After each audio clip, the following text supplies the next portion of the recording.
everybody, and welcome to Encounter Roleplay. My name is Will, and I'm an unboxing expert. Welcome to our live stream here today of A Curse of Strahd, as we return once more into the lands of Barovia with the full cast and crew of the show back with us today, ready to introduce themselves and confess, in Gareth's case, for the crimes he's committed. Let's start with Rem. How you doing, my friend? Doing great. Just sitting having a good old pregame discussion about Pinterest. Ah, yes. The Pinterest. I know it well. So, Ren, tell me about Hiram. Hiram. He is a lizard folk sorcerer, level 3, wild mage. Less on like the Games Workshop lizard folky and more on the War Machine Horde's alligator person kind of humanoid. He's wears a big old purple hat, big old purple coat, and he's kind of well spoken, although definitely not from around here. Yeah, for being a lizard guy, he's pretty well spoken, I think it's safe to say. We also have Sil Fulu back with us today. How you doing, Sil? Hey there, Will. I'm doing pretty good today. How are you doing? I am very well. I've just executed what I would describe to be I saw the execution the of perfect execution. Yep. Good times. Definitely an execution there. Sil, talk to me about Elia. Alright, so Elia is a cleric. She's a little bit derpy and a little bit confused about her religion at the moment. She's not so believing in Shantia actually being around for her. Her low intelligence is definitely confusing her at the moment. But yeah, she comes from a temple of Shantia in Silvalinor, and she is really scared right now. Yeah, understandable. We also have Sydney with us today. How you doing, Sydney? I'm doing okay. Good. Good. You just stress me out. Oh, good. So talk to us about Lorna. Lorna is a human druid, and she was like exiled from her family for being stupid, and she went to the woods and befriended a bunch of insects things, and now she's a druid, and now she's here. That's right. We also have Zippy Zippo with us today. How's it going, my friend? I am doing great. I'm having a fun time. Super excited to be here. I'm playing Oberyn Glitleaf. He's a level 1 ranger, level 2 warlock. And he's currently diseased and very sick, but he doesn't trust any of the undead in Barovia, so he won't take any medicine for it. So I'm super excited to see what wonderful things a dwarf, 2 wood elves, a lizard, and a druid do in Barovia. Walk into a bar, yeah, I like it. And last but not least, we have the most scarred star. How's it going, Gareth? Hello, everyone. I've still got a bit of a cough, so I apologise if any sneak on. I'm pretty good with the mute button, but I'm still a bit. Try to forgive still a bit you poorly. When it happens. And I enjoyed watching you absolutely ham-fist that box. That sounds weirder than I wanted to. I enjoyed watching you ham-fist that box. Oh well, I'm sure you did.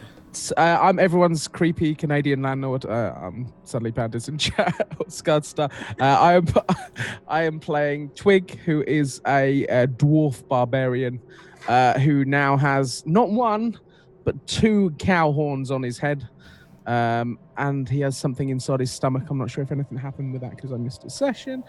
He's basically Mowgli from the Jungle Book. If he heard voices, thought animals were talking to him, and was a little bit stupid. Just a wee bit. Just a wee bit. Yeah, that's right. All right, cool. So let's remind ourselves and Gareth about what happened last week on The Curse of Strahd as he was away. Let's hand over to Rem to begin our story. You can pass the beanbag of remembrance around as you so please, of course. But do you remember that you were in a house with a doctor at the beginning of the show? We were in a house with the weirdest proctologist I've ever met. So this doctor with like a little plague mask, he's all ha ha ha, here come the bad people that I've summoned because sneaky badness. Creepy lady, all emaciated, comes in, she eats him because I think Oberyn just chucked him outside, said, to hell with you. Yep. Ate him, came and tried to eat us. We're like, we gotta get out. So we go into the basement. We say, hey, here's a fleshy tunnel. This has got to be fun. Not fun. It's a butt. Right. So we're stuck in like a rectum. Yes. For a good long while. Good long time. Good long while. I mean, we really got the most out of it. Really got the most out of it. True. We were knee deep, and I will pass this bean bag to Sydney. You were in the butt tunnel. In the butt. Yeah, we were in the butt. Okay, so we're in the butt. We had to fight some butt creatures in the butt. Mm-hmm. And then Right.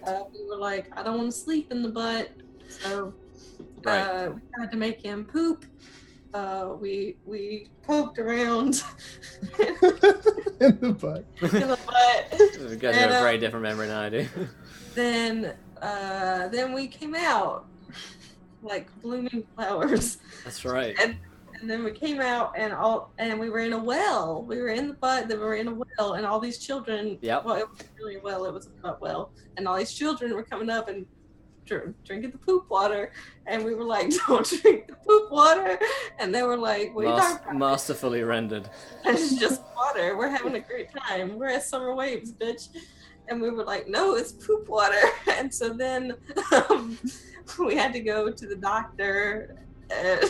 She was like, "Why are you seeing poop water?" We were like, "I don't know."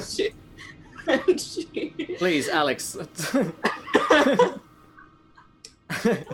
Gareth, look what you missed. Look what you It was. missed. It's away for one session. What was wrong with how I was describing it? Almost everything. Nothing was wrong with that. It was completely accurate. You're the worst, and you stress me out. Thank you. Alex, you guys emerged from the tunnel. People were unaware that there was weird stuff going on with the water down there. You then ended up having a conversation with a certain gentleman of the town. Do you remember who that was? It was the leader of the town, the sole harborer. Everyone else saw him as a flamboyant, pretty vampire dude.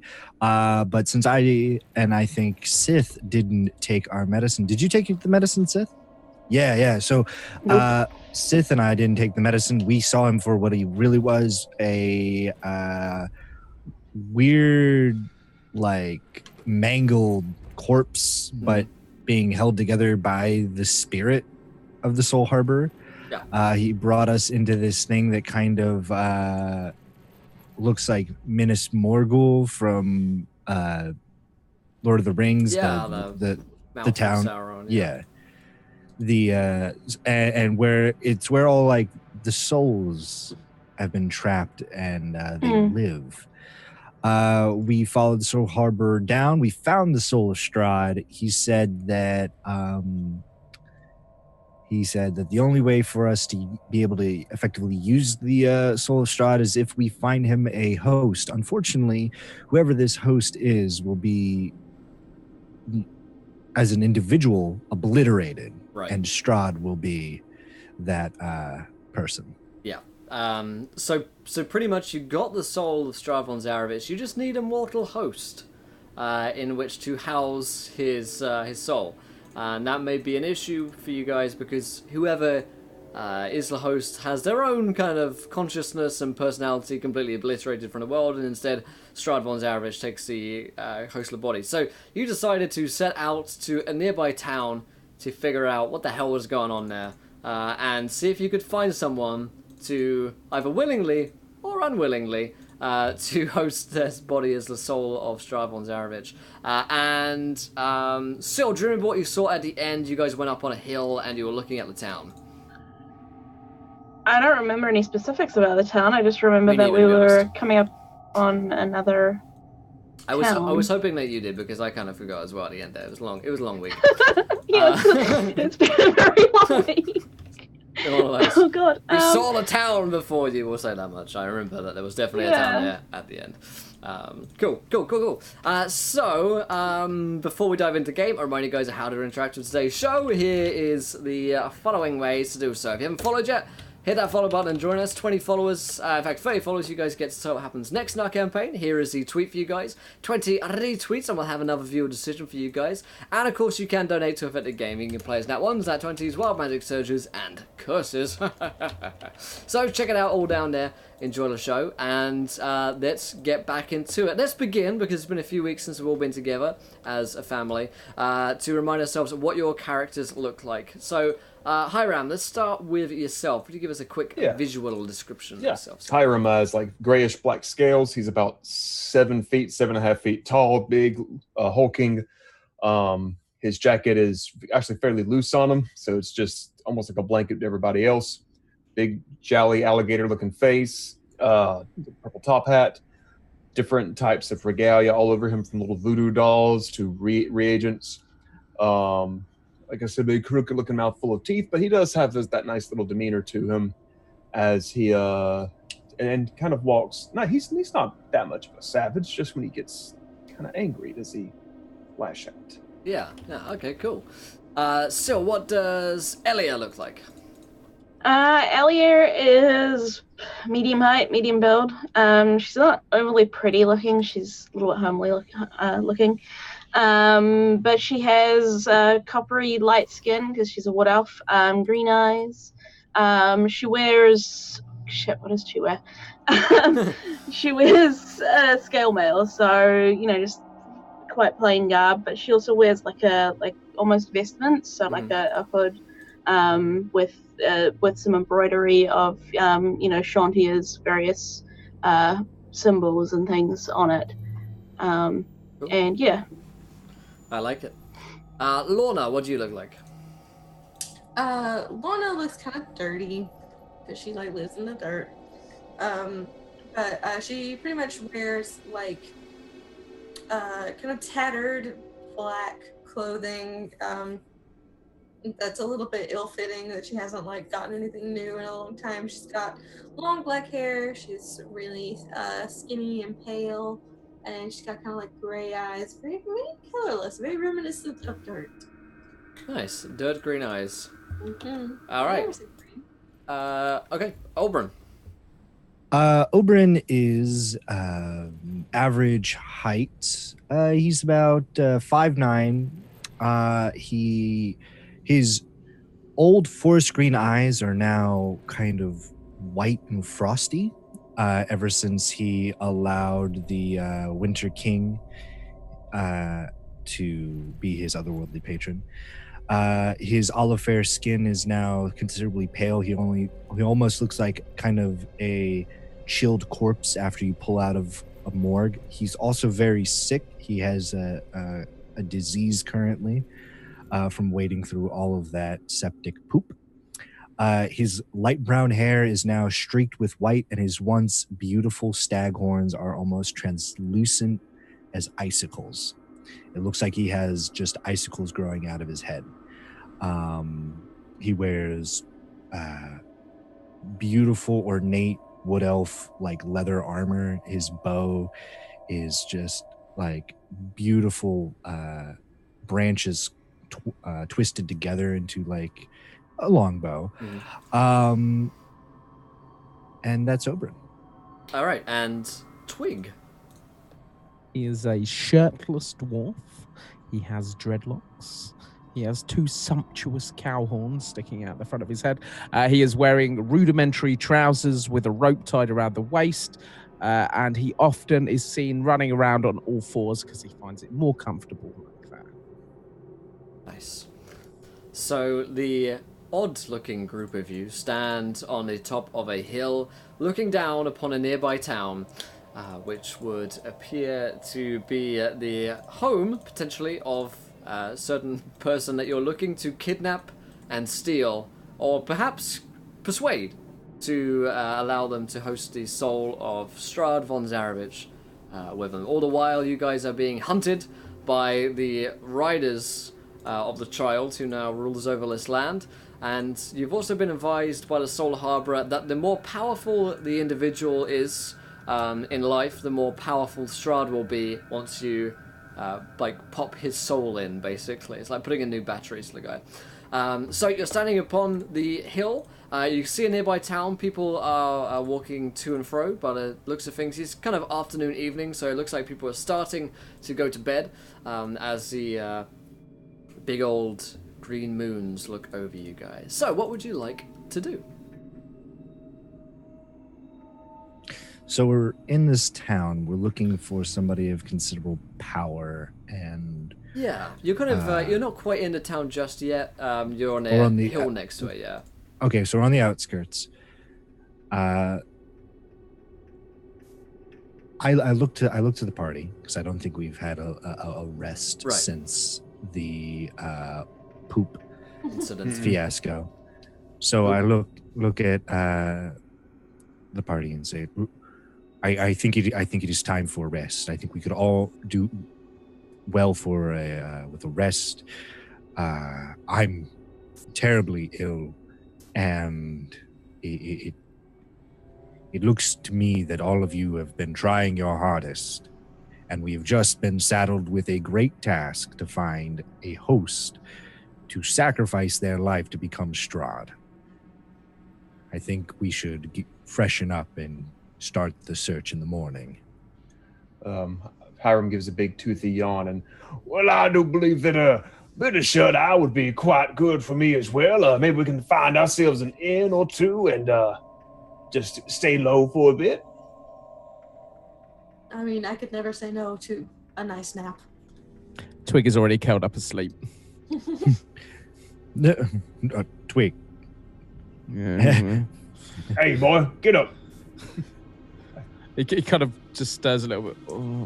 What? We're going to go find a nice bed. This is bed. This is grand. This is comfy. This will do. And he falls back asleep. We gonna dig you a proper hole to put you in pretty soon. Just kind of close to where we gonna be at. So, yeah, I pick him up like the way you pick up a cat. You know how cats. He acts exactly like a cat. His arms and legs shoot out straight either side of him. All right, I got him. Don't worry, Twig. We'll find you a nice place in the stables. Maybe nice next to a nice horsey you can talk to. No cage. No cage. Oh no cage. No. It's open. Nope. Cage. There's only a fence. No cage. No more horns. No more horns. Some good old alfalfa hay to rest your head on too. Be good. Sound very nice. He kind of just gives in and falls asleep on Hiram. Okay. We'll go get the rabbits. Yeah. Let's get the rabbits, George. Tell me about the rabbit. Blam.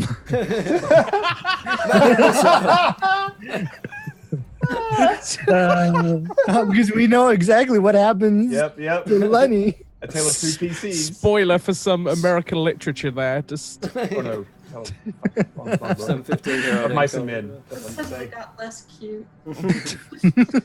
Now he's going around back to shoot him in the back of the head. of Dyson men. Of Dyson men. That sounds Oh cool. God. That's actually a book. Oh man. Okay. Is that what we're calling our children's books? Oh, yeah. We get to talk about that after this. Absolutely. All right. So yeah, I fall camp asleep out. and Yeah, all right. So you guys are camping out, managing to take a long rest. So who wants to go on watch first? I'll go on watch first because elves don't need 8 hours sleep. We actually go into a meditative trance for 4 hours, and we get as much sleep. Do you know how I know that? Because every elf ever says. it's like vegans. It's like vegans. I don't actually sleep. I meditate for Did you 4 know hours. that? Yeah, we knew. Yeah, we get it. Well, it would only make sense if I'm the first watch or Alaya. But I let Alaya get a little bit more meditation because she's also an elf, so she doesn't sleep. But she hasn't told us about it, weirdly enough. She's the good vegan. I'm the one that goes. I'm the one that goes to your party and say, "Look, does this have gluten in it? I can't eat gluten. Do you have celiac disease? No, I just can't eat gluten. Just can't do it. Do you understand what you're putting into your body? Yeah, I'm really not sure whether or not Elio was an elf until, this point, really. So, yeah, strange. Oh, Yeah, I'm quietly an elf. You're a closet. Any Best kind idea of how many toxins are in sleep? Oh my god, I can't believe you'd do that to yourself. Do you know what we do to get? Do you know how many dreams die every year Every day. because of sleep? exactly. Yeah. You're just gonna sleep right in front of me. I can't believe you would do that. Wow. Yeah. Rude. At least cover with a blanket. So yeah, Elio is a. At least acknowledge that what you're doing is disgusting. I mean, as long as you know that it's wrong. Savage. Oh god. Hey, vegans, fuck you. I'm kidding. Terrible. Just trance like the rest of us. Yeah, it's alright. At least you're not friends. So yeah, They never sleep. fuck me. Right. Before I get myself into any more trouble. Yeah, the group of you, Oberyn, roll me a perception check first of all. All right. There we go. Oh, there you go. 17, very nice. Yeah, so you notice that something is a little bit weird with Twig. Like, Twig's having a difficult time sleeping. It seems to be in, like, some degree of stomach pain.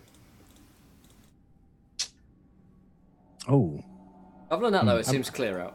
Yeah, I'm probably a bit more withdrawn and kind of take myself into a corner. that actually is an 8. Because I have an uncontrollable tick that I received from the Soul Harborer. Ah, you are correct. You don't see anything. Yep. Everything seems very calm out. I guess I should go look for berries and see if I can heal. Let's see if they have any medicinal herbs just lying around. So I just take some of my watch, keeping my ears out, but also trying to like look for medicinal herbs that I can maybe stem the tide of this disease. Yeah, roll like a survival check. See if there's any good berries out here. It's probably all that sleep you've been having. Yeah. 20. Nice, very nice. Yeah, you will spot a bunch of berries that don't look completely poisonous, which is, of note in a place like Barovia. The berries are large, red, and burgeoning with fruity, juicy goodness. I'll go up and I'll pick one of these berries and I will jab it with a arrow first to see if anything spews out of it, because he does not trust Barovia at all. A red, crimson, sweet, sticky liquid pours forth. He takes a pinky and he dabs the juice and he puts it to his tongue to make sure it's not blood. It's not. It tastes like a very, very sweet, like natural sugary sort of fruit. And with that, he just starts hunkering down, just eating it, hoping that this will just kind of stem the disease until he can find an appropriate doctor. Yeah. It definitely. Twig, are you gonna eat this thing? Or drink this thing? Yes, but I would probably go away to eat it in a corner, as I'm not feeling. Is it for me? You're giving it to me, yeah. So, I guess I would pick like a bunch. Sorry, for some reason I was under the impression that Twig was eating it. I'm kind of out of it. If you don't want to give it to him, you don't need to. No, I'll actually, since I know that this is not like trap food. Sure. Will pick a decent bushel of it and bring it back to the party. Okay. Yeah, sorry, I completely blanked on that one. Yeah, so Oberyn, you just kind of taste it. It tastes good. You feel a little bit restored by it, and you kind of bring back this big old bushel to the rest of the group for anyone that wishes to partake in some good old fruity goodness. In fact, Twig would actually consciously avoid it. In fact, he's emptied out his pockets. He hasn't got pockets full of worms anymore, because that's kind of what led to him getting ill. Gotcha. Anyone else want to eat any fruit that Oberyn brings back? Yeah, Hiram, he'll grab like a tiny little handful and just kind of very proper sit there and eat. Like he pulls like a little knife and a fork and cuts like the berry into a little like half sphere and big giant mouth. Because he's got manners, damn it. All right. No one else? Yes, Elia would. I mean, we haven't eaten in a very long time, and she's used to pretty simple foods, so this will definitely suffice. Does it look different to me and Hiram? Because we're like on the same actually, the we drank the strange juice. effects of the drug which was upon you seem to have worn off now that you're outside of the town itself. So it just seems like normal fruit. Looks like a normal piece of fruit, yeah. Kind of, you're not exactly sure what it is. It's like it's neither an apple nor a peach. It's somewhere in between. That sounds nice. It does, yeah. I'm down for it. It's a papple. Yeah. Girl. Okay. Float me up, fam. You you take a bite from this scrumptious fruit. You'll feel quite restored. Definitely is helping you. At least you think so, right? So, who fucking knows? So, the next person on watch would be... Who do you wake up next, Oberon? I'll wake up Elia. The next elf who doesn't need to sleep. The superior She's just race. sitting there. Yeah, I mean, you can trust another elf, right? Of course. Our morals Yes. in the right place. All right, Elia, you can roll me a perception check. All right. Was that with disadvantage? I can't remember from all our curses. It may well be... Oh, actually, I think you're at, like, dexterity checks are at disadvantage for you. You're like... I could be wrong. Yes, in It's battles been a week. and social situations. Okay, nice. So So this isn't a okay. battle yet. As long as Yeah. as long as the person that you're clinging to is nearby. Oh yeah, you. as long as you got Lorna near to you. Yeah, no, I have like 2 effects actually, so Oh, Okay. yeah. that I'm still keeping track of. So. Oh, wonderful. It's a 10 on the perception. Apparently, Nice. I do not perceive. No, you also don't really notice that Twig is having a really bad time of it.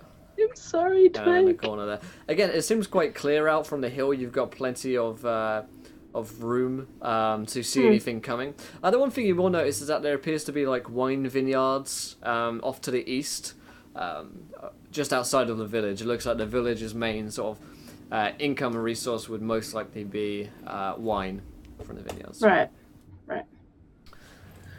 Next person on watch. Yeah, Sid. I mean, Lorna. Okay. Give me a perception check, Lorna. Yeah. All right. Everyone hang tight because I forgot what my thing is.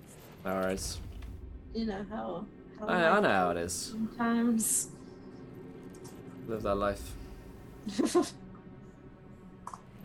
22. 22. You will notice at this point in the night, you'll notice the same thing as Elia about the kind of vineyards and stuff like that. You notice that there are a band of people who appear to be in the vineyard during the night. You spot a small band of them who appear to be maybe they're farmers, maybe they're robbers or something like that, and they're going round the fields. You spot about 3 or 4 of them in the fields tonight. You will also notice that Twig at this point is in like real agony. It's difficult to miss that his like stomach pain is quite intense at this point. Okay, so the people don't look like they're coming towards us. They actually- Have they noticed us? No, they actually seem to be quite far away. You guys are on the top of a hill overlooking the village, and the moon is quite bright tonight, so you can kind of swap figures out in the fields. You can't really tell what race they are, but you'd be able to tell that they're humanoids. Yeah. Okay. Well, I'll come back to that, and I'll go over to Twig, and like put my hand on his shoulder and be like, "What's wrong with you?" The Birdman, he make me sick. He make my stomach. And I clutch it in pain, trying to, like, not having the words for the agony I'm in. Oh no! But there's a Birdman. Yeah, it had mask. Oh. Oh, the doctor from earlier. Yeah, he fed me worms. He tricked me. Okay. I'll do sort of like an assessment to sort of figure out what's going on. Can I do like a medicine check? or something? Yeah, by all means, roll me a medicine check. Like the whole time, I'm kind of whimpering like a Yeah. sick animal. 20. Yeah. You kind of put your hands on his like stomach to see if you can like feel like ulcers or like an actual cut or anything like that. You feel what is similar to like a baby kicking. What the fuck? Do you react like that? Oh shit! Because like the moment it kicks, I kind of just stare at you, wondering whether you know what it is and whether it's normal. Because I'm like he's like internally he's been terrified I thought about you were this. asking me if like me, Sydney, reacts like that. No. Like Okay, so I like. Oh my god, I don't even know how I'd react. So she's like putting her hands on it, trying to like feel anything. Feels a kick, and she looks at you and she's like, "Did you feel anything?" Then? So much pain. Oh god, does he look pregnant? His stomach area is swollen. So, like, if you had to put it on a scale, like 1 to 9 months. 1 to 9 months. How pregnant does he look? I give it like 6. He looks 6 months pregnant. Oh god. So How swollen are my breasts? are they tender? Do we need to? I What symptoms are you having? feel uncomfortable answering that question, Gareth. Is he glowing? Okay. So by that logic, then like in a couple hours, he's gonna be like in labor. Well, you saw a doctor, like 24 hours ago. Yeah. So. Oh my god. So he's gone from 0 to 6 in 24 hours. Yeah. Like 8 hours ago. Yeah, I need to go. 12. Maths. Yeah. I'm gonna go wake up Elia. Like while you try and go, I grab your hand. I saw what they did to the cow. What cow? We found an animal like me, and Oberon killed it. Yeah, you remember the undead cow when he mentions it, which birthed that strange quickling creature out from it. I think you're away that session. You Yeah, so that session. yeah, we found a cow, and it kind of gave birth to this horrible, disgusting, like knife-bladed, armed creature, and then Oberon literally put a arrow in its head. So Twig's kind of conscious that that's happening to him, and Oberon's going to kill him. Okay. She's like. Well, Oberon, sorry. She's like, well, Oberon is not awake right now, and I'm not going to get him. We're going to see if we can handle this right now. You just wait 1 second, and she'll go over to wake up Elia to see if maybe they can work some magic. Mm-hmm. Yeah, alright. Elia's gonna come over to Twig and sort of assess the situation and sort of, feel his stomach and like I think he might be I don't really know I think he might be 6 months pregnant. Yes, this is most peculiar. I've never seen something happen this fast, or on a man, for that matter. Yeah, assuming Twig is a man. It's not a tumor. Yeah. You're pretty sure Twig is a man. Yeah. I think he's not conscious about his nudity, so you may well have seen evidence. I imagine so. Well, feeling a little bit strengthened at this point, I am going to attempt to cast Lesser Restoration on, I'm going to call on Chantier and pray that she restore Twig and cure him of this affliction? Yeah. Sure. Let's get that I mean, over. assuming he's like poisoned or something. I mean, stomach pains. Sure. So seems here's likely to- what Lesser Restoration does to Twig. It basically it's a painkiller. You know, he's just gotten his his dose that he needs before he goes in for labor. The epidural. He gets it Oh done. gosh. He's just been given like a like a big hit. He feels a lot less in pain, but it's not stopping the birth. I imagine he just kind of his head lolls back a little bit, and like all the adrenaline that would have been in him because of the pain, it just kind of soothes away, and it leaves him exhausted. His arms kind of flop. Thank We should do. you. She like looks over at Elia and she's like, let's talk about our next steps then. He's like Yeah. he's like out of it now and kind of like asleep. Can he like still hear us? Like Yeah. he doesn't sleep graciously, so I imagine I would have slipped off unless you want to do something else with it. Will. No, that's No. fine. Yeah. I just want to be like, should we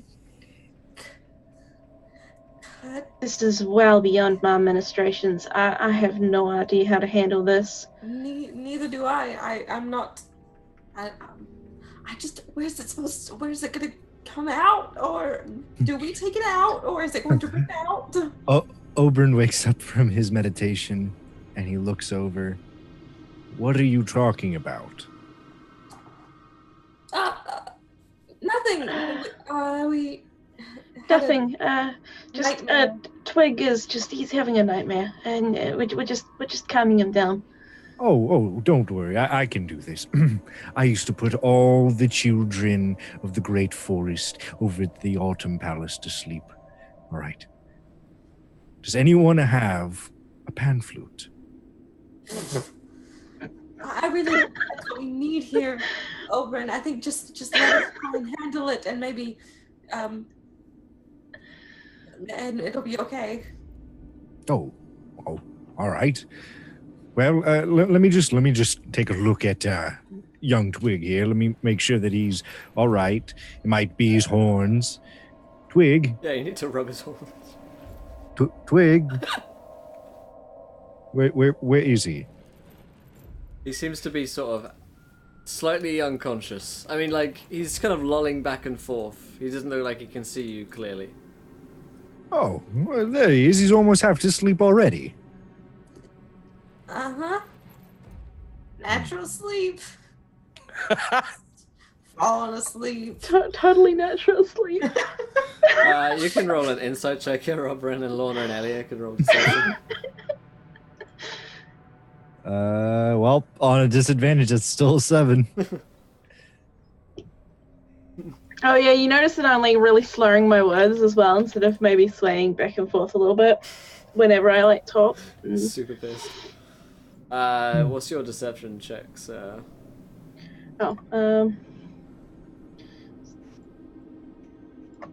Sorry. That's a natural 1. Oh, Ah, yeah. mine's a 19. You're lying. You? I don't know. I think it's pretty good. You're all right. You're a dirty liar.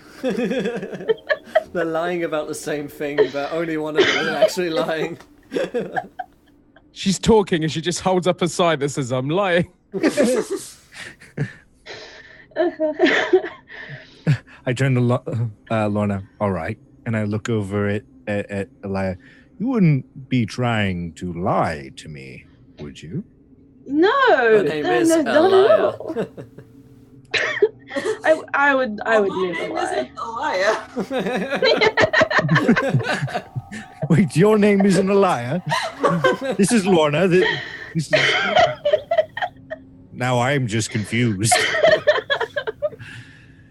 I think we're all just tired, especially you, Oberon. Maybe you seem Yes. so tired. Yeah, you're getting sleepy. But I'm an elf. I don't get sleep. You're getting yeah. trance. All right. Well, I'm I'll just go scout and make sure nothing's trying to sneak up on us. Speaking of that, there's some random people over in the field. I'm not really sure. I don't think they've seen us yet, but there's like 4 of them, and they are like taking things from over there. They're stealing? They're thieves? Many thieves. Slaughter them. Yes. And I rush off towards the Go people. kill them. We're busy. For all I know, this could be like our family, like coming to save us. So I'm like, go on. Go slaughter them. They're thieving. If they're gonna see this like ice horned, like mouths for eyes, eye for a mouth, monster person, just they look like a freaking archfiend from The Witcher. Yeah. All right, so Oberon just runs off into the night. So now, should we? I feel like we gotta do like a C-section or something. Yeah, I don't think that should stay inside him, but after what we saw happen to the cow, I don't know. I'm a bit worried for Twig. Well, I feel like if we just leave it in there, it'll just like rip itself out, and Twig will be in a lot of pain that we can't really fix. Maybe Hiram has dealt with something like this before. He seems to come from, the farm life, so... He does have like a sister demon inside of him, so maybe... Exactly, he knows all about this kind of thing. We're gonna wake up Hiram. Yeah, we'll wake him up and be like, Hiram, we have a bit of a situation. Hiram pokes his head up out of the well in the center of town, shakes the water off. What kind of situation y'all having over there right now, right here? So Twig seems to be, how do we... Come on now, spit it out. There's something in him that seems... he seems a little bit pregnant. He's gravid? Oh, okay. I've handled quite a few gravid livestock there on my farm. I suppose we can find a way to make this a lot better for him. Where is he sleeping at? He's just over here. I just think we need to get it out of him. Oh, I go up to him and well, okay, obviously, if it comes out of the belly, it's probably going to kill him. So, we got one of 2 options, and I don't think he's going to like what I'm going to have to cast grease on either of them. Okay. What do you suggest that we do then? Well, do we want a regurgitation or a defecation? Wow. Well, to be quite honest, I'm not really sure if that's the path that it's on. I'm not. Well, it's in the gastrointestinal tract, so I mean, it's going to come out of one of those ends, unless it'll come out of the belly. And if it comes out of the belly, it might kill him, although it might do some damage out of either end. That's how real life doctors work. So which end do you want us out of? So our best option Can confirm. Is 2 options. is to have him poop it out or throw it up. We shouldn't take it out. We're going to have to have it pass, or else it's going to birth. And if it births, it's going to quite a heaping bit of damage upon his self. Oh, well, all right. I guess it seems like one end is probably a little bit more malleable than the other. So maybe that one. I don't know too much about these kind of flesh humanoids. Which end's the preferred end? If you had a giant snake-looking beast inside your belly, which end would you rather it come out of? Because we got to pick one and just pray to everything. I feel like the butt. Elias starts praying to Shantia. Pray for this butt, please. Hiram casts grease. Dear God, please slacken this butthole.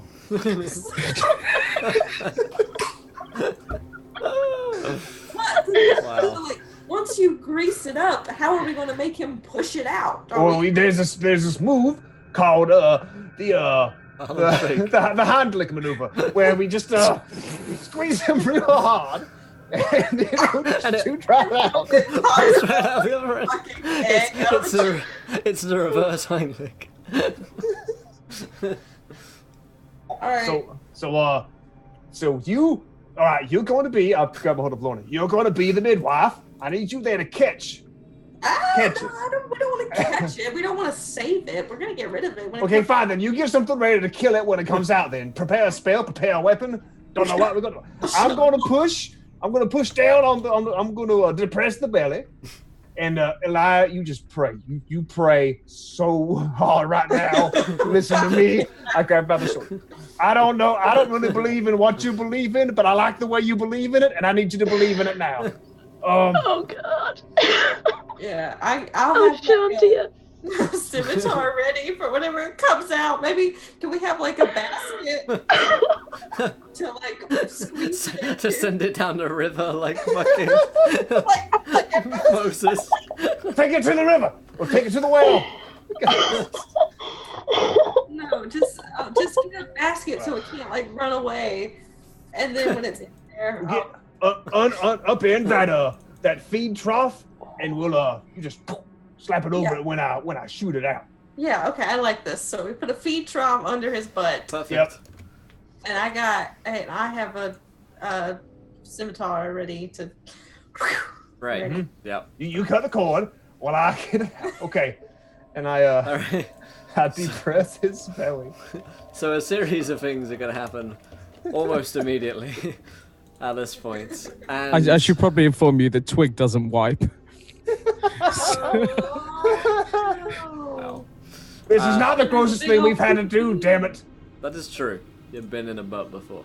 So, for those of you, let's see. So, Hiram, what's your task in this? I'm going to perform the hind lick maneuver. Okay, that sounds that sounds a bit like an athletics check to me.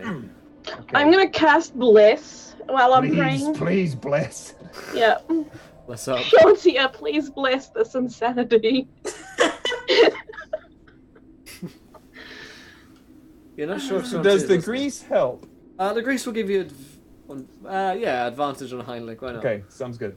Oh, yes, River. Twig Get is a just good giving- old pap smear on him there. Okay, so. Yeah. You're gonna 18. do a little tiny pap smear. That's not a pap smear, Red. On an 18. Hiram doesn't know. Hiram successfully helps push the creature further towards the birthing area. And Twig, roll me a Constitution saving throw. Oh. I And Okay. add a D4. 22. I'm a trooper at You're Wow, this. you are a fucking... He's a pooper trooper. You're so good at this. You remember your Lamar's breathing techniques. You're so strong. This is pretty triggering for Gareth. So, you Lorna, you see something coming out from Twig. Roll me Okay, then. I'm gonna Roll me, I look up to Lorna. Tell me I'm beautiful. You're doing great. I'm like holding his hand with one hand and like stabbing at the baby coming out of his butt with the other. Lorna, roll me a dexterity save to grab the baby, put it in a basket, and to slice the cord. Oh god, okay, that was the wrong one. I thought you were saying to try and kill it. Mm-mm. Dexterity. No, it's an 8. Alright, so it comes out messily, and you don't manage to cut the cord. It doesn't really land in the basket either that you wanted it to land in. You see coming out much more small and more deformed version of one of these quickling-like creatures that you saw birthing out from the cow before. It's small, at about 2 feet. Yep. It seems to have like stretched itself out and elongated as soon as it like oxygenated. And it has these long fingers which look like they're kind of like bones, which end in like sharp claws. And the claws seem to be a part of their finger, so it's like an eye creature with this long bone finger which is like several inches long and incredibly sharp. It has jumped out with a great deal of speed from Twig and goes and is going to try and run away. But it's still attached. It is right? still attached to the cord, which is a problem for Twig more than itself. Oh my god. Yeah. Well, I got a 14 with my scimitar thingy to try. Yeah, roll another attack roll, because we cancelled that one out. Okay. everyone just It's a shit weasel. That's right. Yeah. 20. That's good. You cut the umbilical cord, and the creature is freed from that, as is Twig. And the creature goes, and it's going to set off running away from the hill into the darkness. Somebody throw something at it. I at this point, I yelp in agony, like a blood-curdling, horrible scream. Anybody got anything to throw at this? I'll throw a sacred flame in the direction of the creature. Okay. Seriously, women don't know how painful this is. Oh my god. I feel like your wife is like gonna come out from a room behind you. I keep checking over my shoulder every fucking time. Does she know? Alright, what did anyone roll on their attack rolls here? Anyone who's attacking this creature? DC 13 saving throw from the creature. DC 13. 1 radiant damage. Dexterity, as the butt child is going to try get away. 1 plus 3 on a 19. Oh my god, Ram, please throw something at it. Okay, yeah, I'm going to start chasing it down. Okay. And just launch a witch bolt at it. I'm gonna burn a 2nd level spell slot because I really this thing is a kind of a crime against nature and needs to not exist anymore. Kinda. So yeah, it's okay.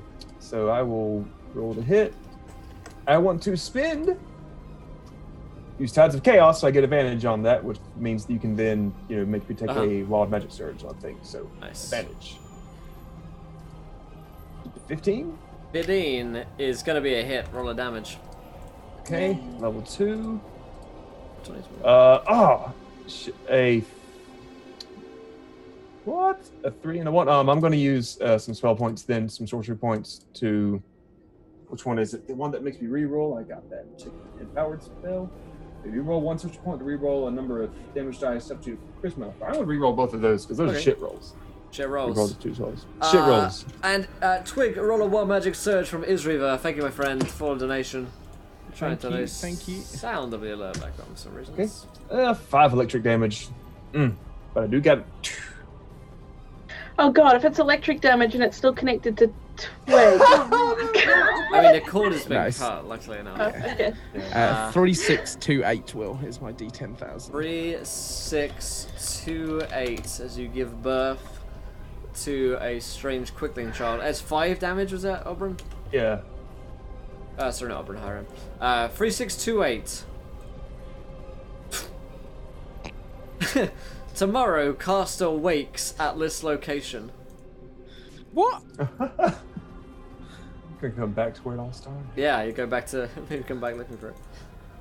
So, nothing immediately happens, but you feel strangely tied to this area. Okay. There we go, this sounds good. The child takes 5 damage and is gonna dash at 80 feet away. Oh, damn. Yeah, that breaks my lasso. I've heard King Arthur, you about to get mortured here, Gareth. I'm getting mortured. What? That's not a word. Yeah, Mordred, King Arthur's son, who comes back and. Oh. Oh, okay.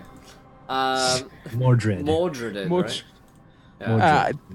Again, I'm just doubled over in pain now. Like, I imagine the pain relief I had has worn off, and I'm just crying out. I'm writhing around on the floor. Help! Help!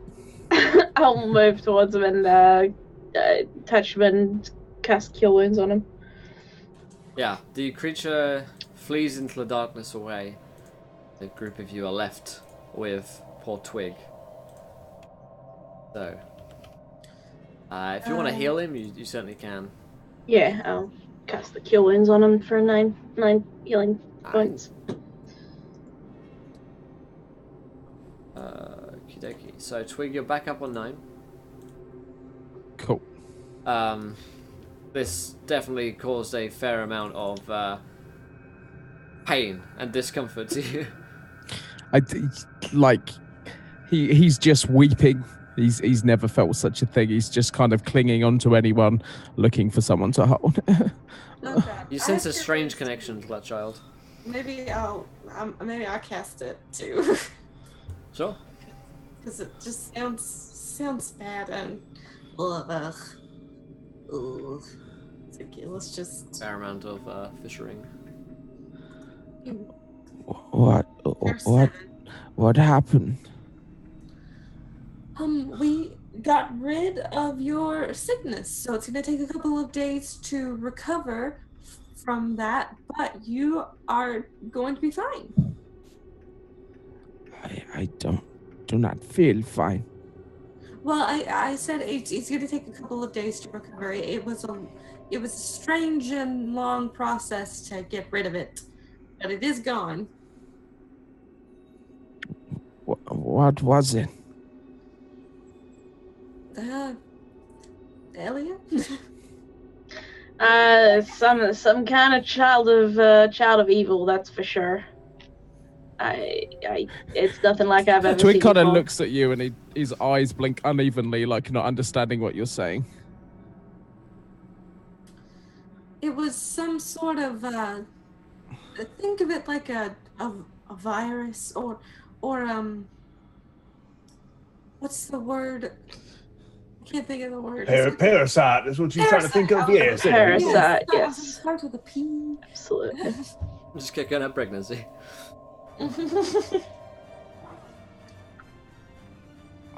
Okay, you take me inside cage now. I don't want to be out here. Yes, let's go to bed, and we'll maybe find somewhere to take him. You want to go down to the town to take him in there? Yeah. Oh man, but he's gonna wake up here tomorrow. It's gonna be very traumatic. You guys don't know that though. Yeah, we don't. Yeah. Let's take him down to like maybe try and find. Oh, we should probably find Auburn. He's like slaughtering people. Maybe we can send Oberon to find the creature and kill it. Well, he might. Oh my god, what if the creature finds him? Oh no. Oh sh. Bum Do bum. we have like an Auburn whistle, maybe? An Oberon whistle. You know where he went. He went down into the vineyards. So let's cut to Oberon. Yeah. So Oberon, you came down into the vineyard to find the thieves, potentially, or as far as you're aware, thieves, who were down in the vineyard tonight. There's long kind of stalks of, the vines and the sweet fruit which lays upon them. You can roll me a perception check to see if you can spot anyone down here, because it's quite obscuring, difficult to see once you are actually in the vines themselves. 21. 21. You notice that several of these vines are not actually just plants. They appear to be moving in something of a humanoid way. And they seem to be like made out of the plants. You might recognize these creatures as blights. It's blights. Oh man, I don't think I actually know that D&D creature. Essentially, it is it's like a twig, a series of kind of twigs put together. Imagine like a tree end, but super small. Could also look like a bush as well. Usually very spiky, capricious, mean-looking creatures. Kind of like a Groot. Kind of like a Groot, yeah. And a mean-looking Like group. a mean-looking Groot. I look over at the blights, and I guess I'm trying to see what they're doing, like kind of comprehend why they would be stealing from this vineyard from as far as Oberon knows. Yeah, as you kind of watch them, you realize that they're not really stealing from the vineyard, they just seem to be a part of the vineyard. And they're moving around. But easily mistaken from a distance as people robbing it. They are basically creatures moving around within their own vineyard. I step out with my bow drawn and an arrow knocked and say, "Halt!" And I'm like, how many times do I have to kill Oberon? And the creature kind of turn towards you. They do not seem to be able to speak or comprehend common. All right. Well, some of my comrades saw you down here making a mess of things. I haven't killed anything in a good long while, so I assume war, I guess you'll have to do. They again, can't understand what you're saying. And so as the bow is pointed at them, a clear threat, they will launch themselves towards you. Seeming as it seems like you're up for a fight for them. Yep. And you're in their home. You're like, I gotta get rid of these thieves, and then you come in and trespass, and like, I gotta just kill the owners of this house. You're clearly robbing this house. No, we live here. No. My friend said that you were thieves. You're thieves. You've even hung up pictures of your family all over this house. Roll me a initiative roll. 13. All right, let me look up these guys real quick. Blight. I have a dexterity bonus of not much at all. Not 21. No, I meant to do 2. They rolled a natural 1. Okay. So I was about to get scared. yeah, like holy shit, they were pretty fun. I'm not call them twigs, they're blights. They go after you at this point. So Oberyn, you see 4 of these blights before you. You seem determined to murder them. What do you want to do? I'm gonna fire an arrow at the closest blight to me. So let's do that. Oh fuck. 8 on disadvantage. Let me find their AC. I'm pretty sure. Oh, an 8 on disadvantage is not going to hit, though. All right. And then I'm gonna take a step back. Okay. Just like maybe a short leap kind of deal. Like I fire and I kind of jump back a little bit. So I'm not like turning and running. Okay. I still have I'm still facing. Do a little dash backwards. Okay. Yeah. All right. These guys will rush in towards you, and they have a +3 to hit, and they kind of hit you with their claws. Let's see. A nat 1 again. Wow, these guys are really good at rolling nat 1s. Next one on a 7. Holy shit. Nope. Next one on a 13. Barely misses. Damn, and 15. Hits. There we go. Last one fucking got it. Oh, alright, so you take... Wow. 2 damage as it swipes you across the leg. Doesn't hurt a lot. You roll like you unbox, Will. Wow. Oberyn, it's your turn. Oberyn is going to cast Burning Hands at level 1? Yes.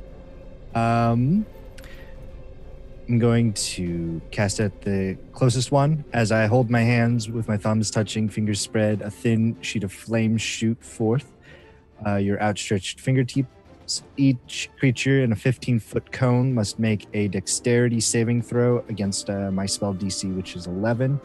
The creature takes 3d6 fire damage on a failed save or half as much on a successful. All right, they will all try to be dexterous in their endeavors. So, this guy rolled a 14, 13, 18, 5. All right, so, let's see. Fire ignites any flammable objects in the area that aren't being worn or carried. So I don't know if they ignite because they're made of wood. These guys are vulnerable to fire, so they take double damage from fire. Okay, so let's do the one that actually got hit for the full damage. Yeah. 3d6. He takes 18. Wow. Yep, he dies. And then let's do 3d6 again. They take half of that, which is it's going to be a 3.5 rounded. Does D&D round up or down when it comes to? So what halves? you could do is just double. So you rolled 3d6, so 14 halved. Oh yeah, you're right. That'd be easier. So that would be easier. So 7. That goes up to 22, so 11, 6. Nice. And I think that's it. All of them are dead. How do you burn these guys up? I assume that I call upon Faustus, and like blue icy flames, just gout from my hands and just ignite them and just leave just nothing but cinders and just weird ethereal burning I guess. Yeah, absolutely. They hiss in as the flames hit them as it touches their barky skin, and they go hiss as it ignites. And you find yourself in a vineyard. A few moments later, your friends, led by the huge gout of fire, can arrive to find Oberyn. I'm guessing they're carrying Twig or something. Yeah, who wants to carry me? I feel like we would all be putting in some effort. They're probably mainly Hiram. Yeah. And then, us with the legs. He's hard to hold. He's kind of greasy. Yeah. It's pretty greasy right now. Oh, goodness. The way you say greasy does things to me, Ram.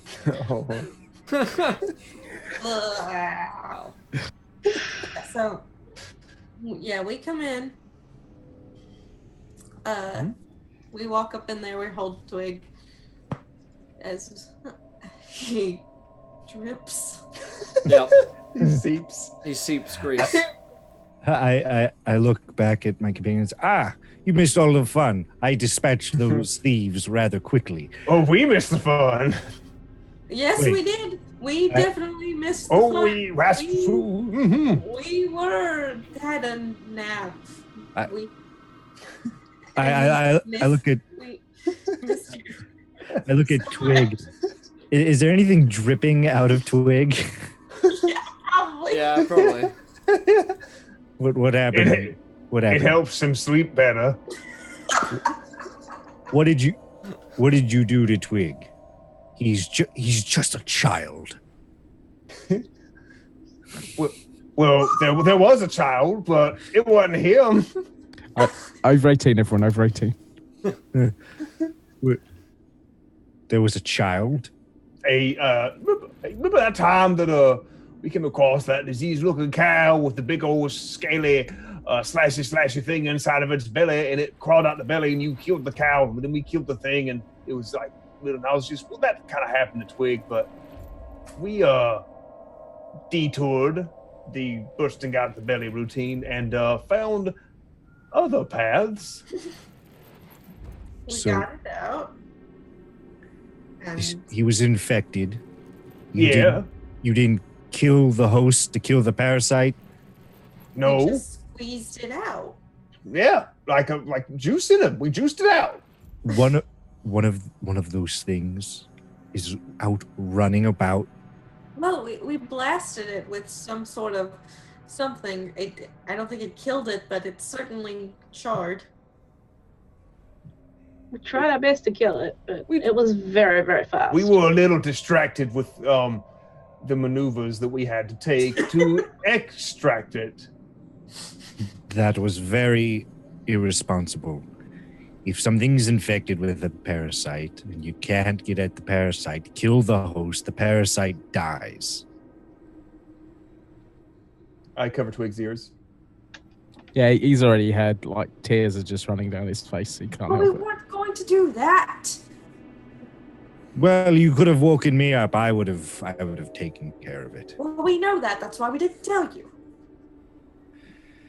You were out fighting whatever these things were. I'm fighting these thieves because Lorana and Elia told me that these were thieves. They said that he was just napping.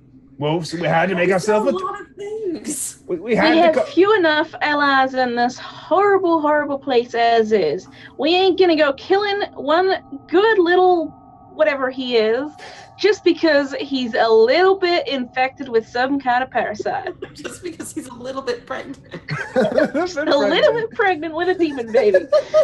Though I despise the undead, you just doomed probably thousands for the life of Twig. Now, don't get me wrong. I care for Twig as a friend, but I would still cut him down if it meant saving an entire population of people from what bursted out of that cow.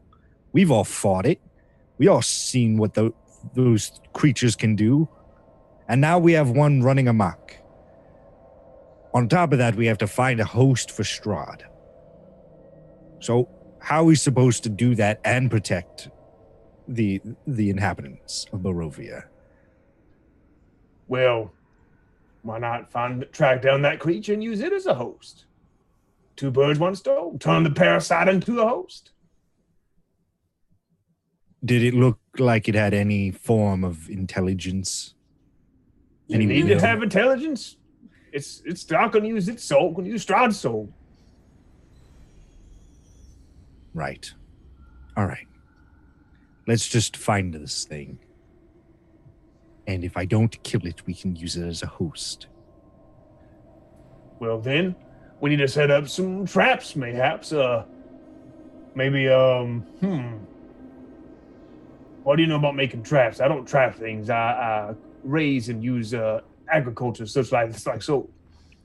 Well, first, take me back to the hill so I can see the tracks, if it left any tracks, and see if I can at least find which direction it went off to. Then we'll need to make some snares.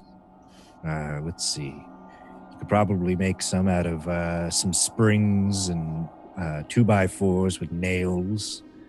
Let's see. Get some grasses together and make some rope. A net. Well, the town probably has rope that we can fashion nets from. It probably also has a hunting lodge where we can get bear traps too. So that's true. I pull some rope off my backpack, like this rope. I look over at Elia. Haven't you done enough? I have rope.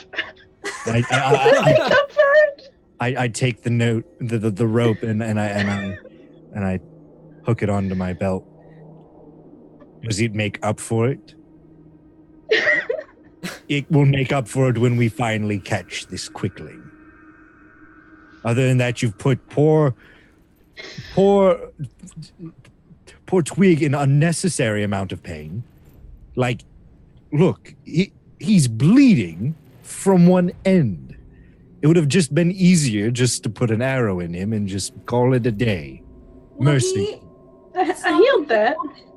And we both healed him, so shut up. Well, sometimes you can't do something easy, so you got to do something right. Exactly. I like that. Yeah.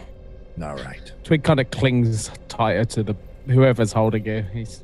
He'll remember that. He's kind of buoyed by these people sticking up for him. The 2 most massive characters in the party just hugging it out.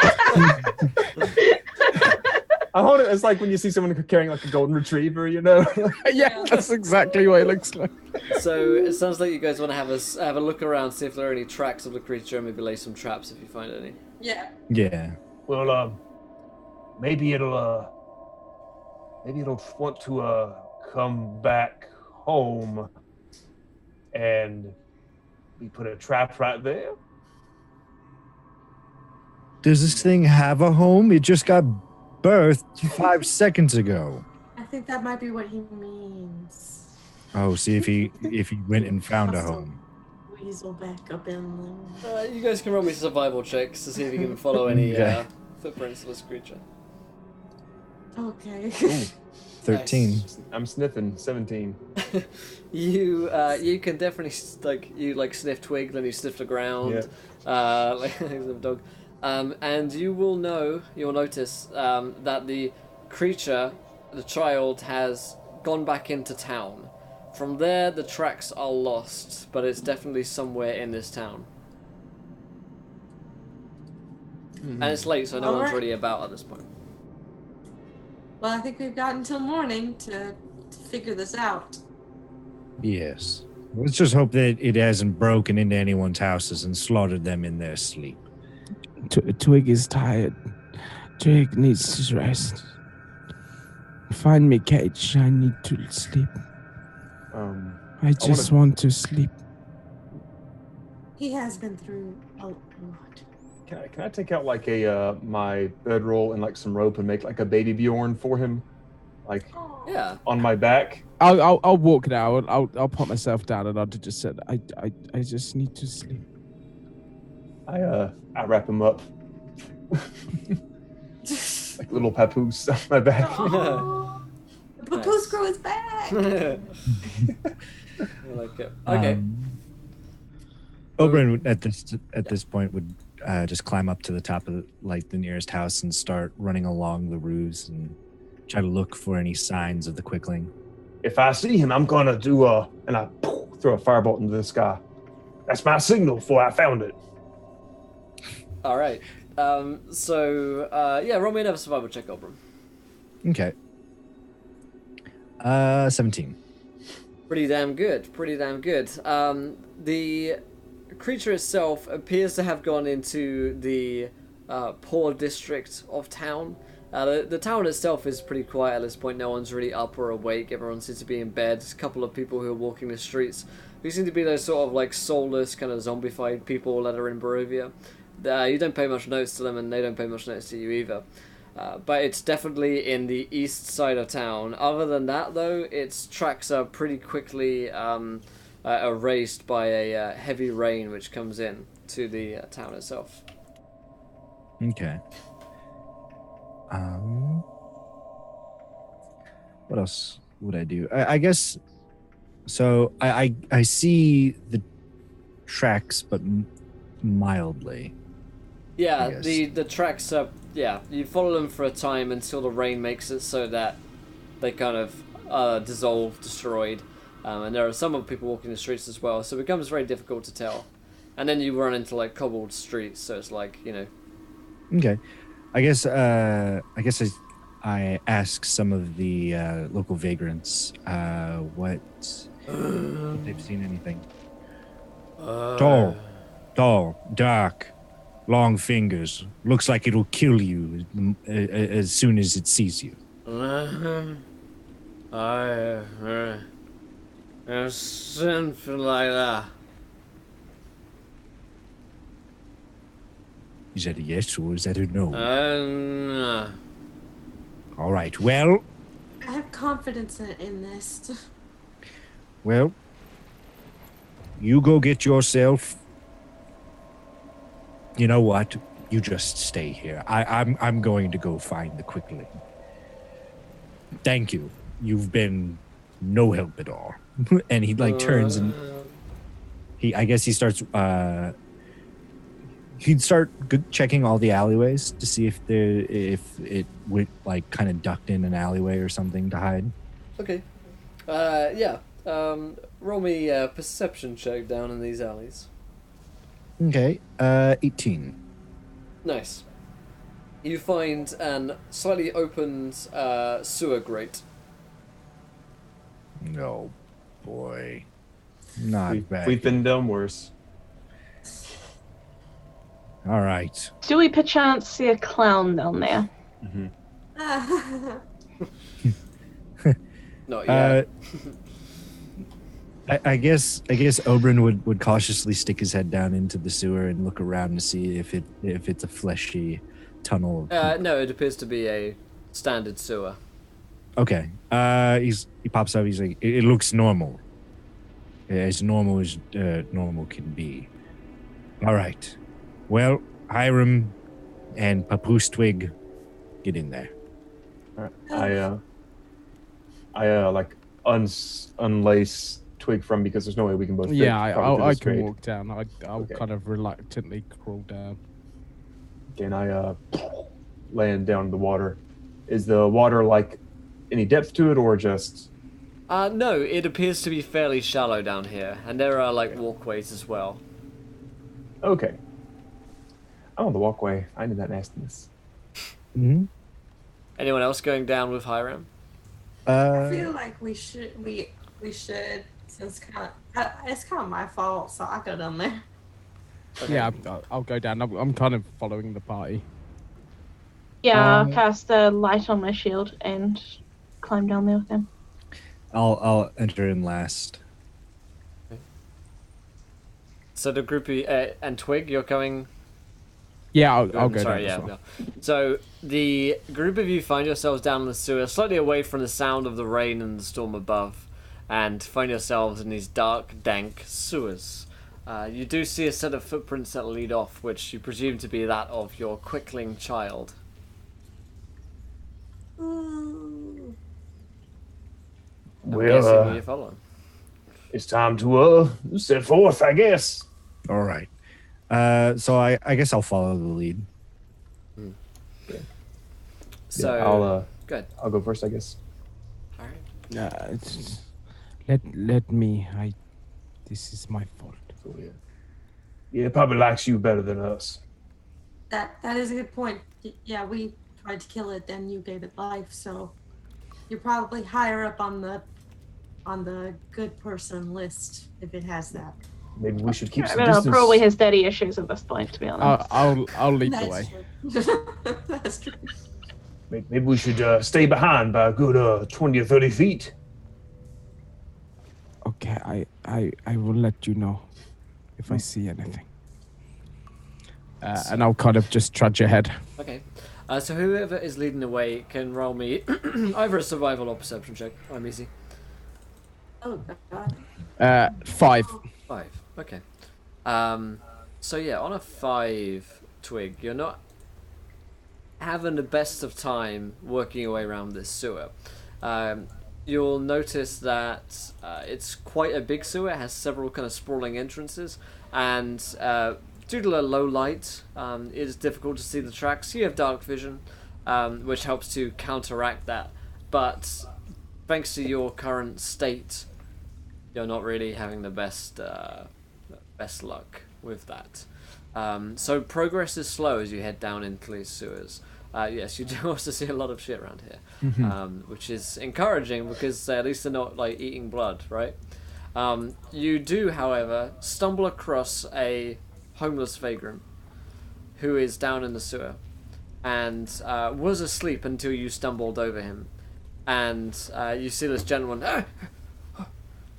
What are you doing down here? We looking for little thing.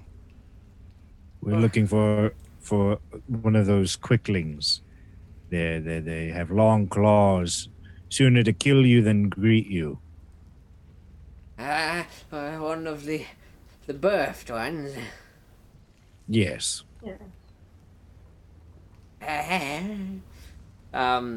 Points in a direction. You were kind of, like, do I take tunnel 1, tunnel 2, or tunnel 3? He points down the first tunnel.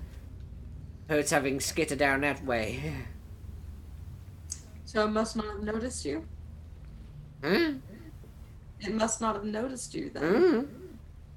Maybe. Maybe not. Maybe it wasn't interested in me. What are you doing down here anyways? This seems rather weird for... I live here. You live in a sewer. Yes. It just so happens that I do. To protect myself from the storm. I see. Well, would you like to lead us down this first tunnel? No, why would I want to do that? Because we can pay you. How much? I look back at the Elia. Well, how much? I'll pull out a few copper pieces. 5 copper pieces. Fine. I'll take it. And he grabs it up. Greedily. Taking your money. And he starts to lead you down a sewer. It's just down here, look. All right. So I guess we're following the vagrant down the first tunnel. What is your name? My name is Sir Homunculus III. Homunculus. Yes. Twig will just kind of nod. My name is Twig. Good. and he starts to lead you down the tunnel. He does not seem particularly interested in you. He's like pocketed the gold, and now the copper, and now he's happy. He leads you down this sewer tunnel, and at the end of the tunnel, you can spot out a small hunched figure, which you would assume may be your child. There, look.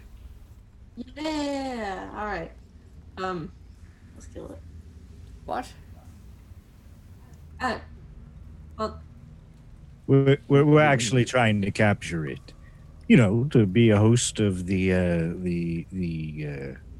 Lord Strahd von Zervich. Right, so you're completely fucking bonkers. Nah. You're right. We're completely bonkers. Hiram, you know what? Do you know what every good trap needs? Well, are you saying bait? I look back at the vagrant. Yes, bait. I snatch the vagrant up with my hand around his mouth. And I look. I look over at the quickling. Hey, Twig, what's its name? Twig kind of stares at you like this is a weird concept. His name is Homunculus. He told us a few minutes ago. No, he means the thing over there. I took. Do you have a name? I shout down to the side to the. Well, no, your its parent. What would you call it? Give it a name. Names have power. Is he a boy or a girl? I think it's whatever you want it to be. That's how children work. I call it Willow. Willow. I start creeping down the Willow. You hear it Willow. from the creature. Look, Willow. We're not here to hurt you. We're here because you look hungry. And I point to Homunculus. Look, we brought you a snack. I cast light, holding it in front of my hand in front of the vagrant, so he's nice and illuminated. You see the vagrant go, but not making too much of a fuss. The child itself is hunched in a corner and seems to be shying away from the light as you get closer over him. So he's moving farther away from me? From the light? It is moving, shying away from the light, not like running from you. It's just like, you know, when Gollum like hunches himself up. Oh, yeah. So I look over at Hiram. Hiram, put the light away. It seems not to like that. Did you just eat the light? His stomach glows a little bit, then goes out. Oh, all right. He burps out a firefly. Twig kind of quietly. Do we have to? Do we have to what? Do we have to hurt Willow? We're not going to hurt Willow. We're not here to hurt him. We're here to feed him. He's your child. I would never kill your child. We're going to make him the most powerful creature in the whole realm. Exactly. What if it doesn't want that? Well, I think it'd be better than what it does want, Twig. I think what it does want is very dangerous to allow. The creature looks up at kind of Twig and says, "Her am I." I didn't think of it as thing until we gave it name. Me realized that it's part of me. And kind of Twig will drop his sword and walk towards it. Oh my god. Open! What? You had to tell him to name it. Now Well- he's attached. I mean, it's his child. He wouldn't have to name it if you didn't birth it. No, we weren't gonna kill him, then he wouldn't be here at all. My point exactly. Twig will kind of head over, kind of leaning down. Twig is friend. You are part of Twig, and he'll kind of walk over, like really slowly. Don't be scared. It like shies away as you get closer, but like it doesn't like flee or anything. But as you get closer there and stand there for a little while, it becomes used to it. What is your name? I am Twig. Your name is Willow. Willow. What am I doing here? We're here to take you to meet a powerful being. Twig will kind of stand between you two. No, listen to him. You do what you want. Twig doesn't know what he's doing here, so you're not alone. It looks kind of between the two of you. You know, it seems confused. We want to bring you to meet someone who will give you ultimate power over this realm. Absolute power. Why I want that? Why? Because you could change this plane of Barovia into your own image. You could control the seasons. You could control the days. You can let loose specters and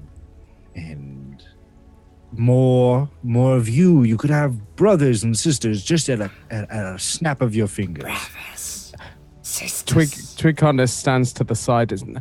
You can come with Twig. You can be free. You can be happy and not live in cage. You don't need power. Power hurts people. Roll me a persuasion check, the two of you. Oh no. This is all stressful. Oh, yeah, well. I got 16. Jesus. Hell of a custody battle. That's how this works, right? Wow, okay, that one. Yeah, I rolled a nat one. Yeah. So it looks to Twig and says, Family, not power. Family, not power. You know what? That is so touching. And I reach out my hand to offer to the Quickling as a sign of good faith. Twig kind of relaxes and smiles. the Quickling takes your hand.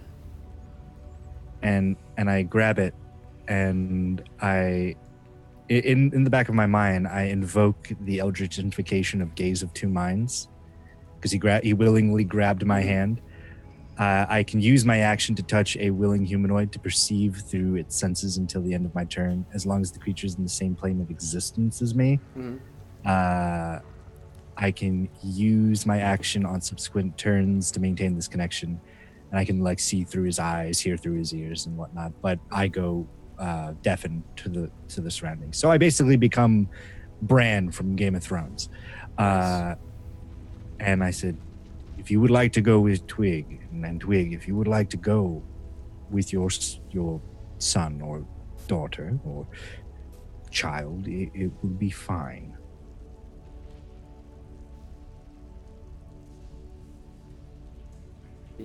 Twig, do you say anything in response to that?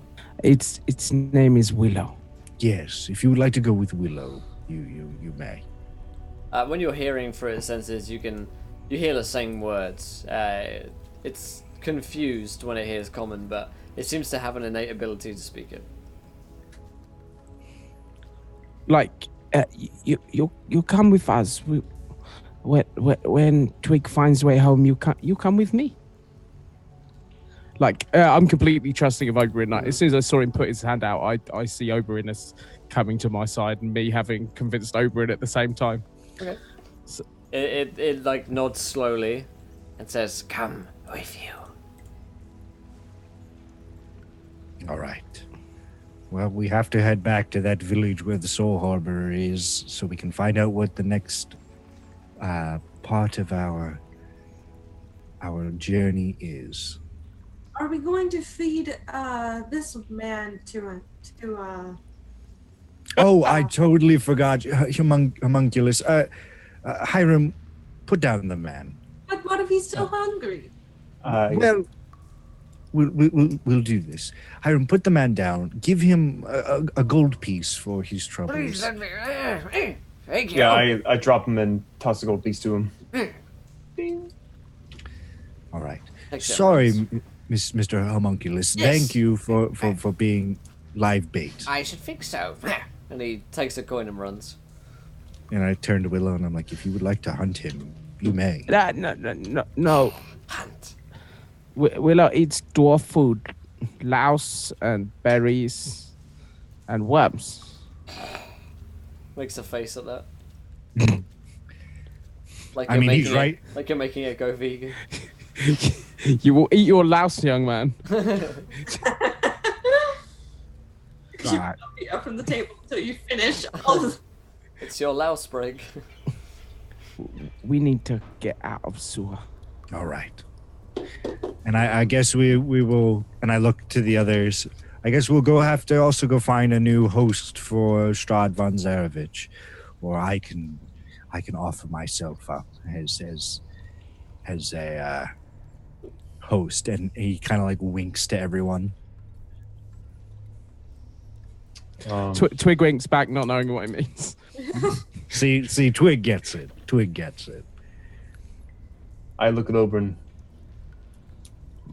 You seem really fixated on becoming this Strahd von Zarevich.